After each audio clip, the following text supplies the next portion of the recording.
राज्यातील 29 महापालिकांमध्ये महापौर पदासाठी आज आरक्षण सोडत थोड्याच वेळामध्ये चक्राकार आरक्षण सोडतीला सुरुवात होणार। मुंबई महानगर प्रदेश, पुणे, नाशिक, छत्रपती संभाजीनगर, नागपूरच्या सोडतीकडे लक्ष।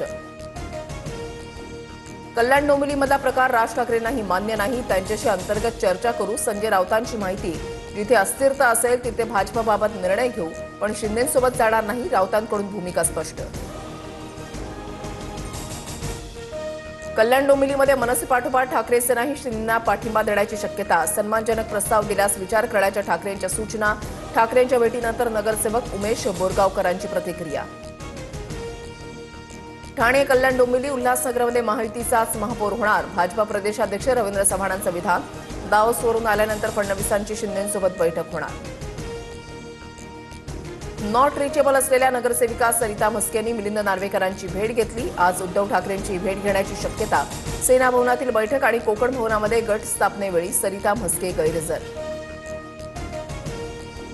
भाजपा बंडखोरांमुळे शिंदेंचे 10 उमेदवार पडले। शिवसेनेच्या नेत्यांचं तसंच पराभूत उमेदवारांचं मत। सूत्रांची माहिती, निकालानंतर शिवसेना आणि भाजपमध्ये धुसफूस सुरूच।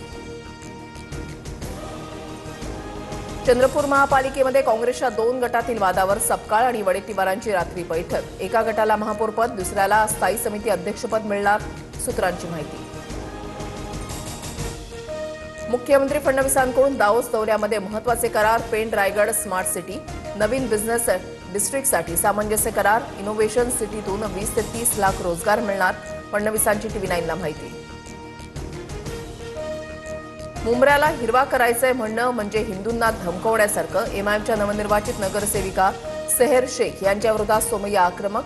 सोमय्या मुंब्र्यामध्ये पोलीस अधिकाऱ्यांची भेट घेणार। भाजपा आमदार नारायण कुचेंची कथित ऑडिओ क्लिप व्हायरल। पोलीस बंदोबस्तामध्ये पैसे वाटतो असा संवाद। बहिणीला निवडून आणण्यासाठी कुचेंनी पैसे वाटप केल्याचा आरोप। कुचेंनी आरोप फेटाळले।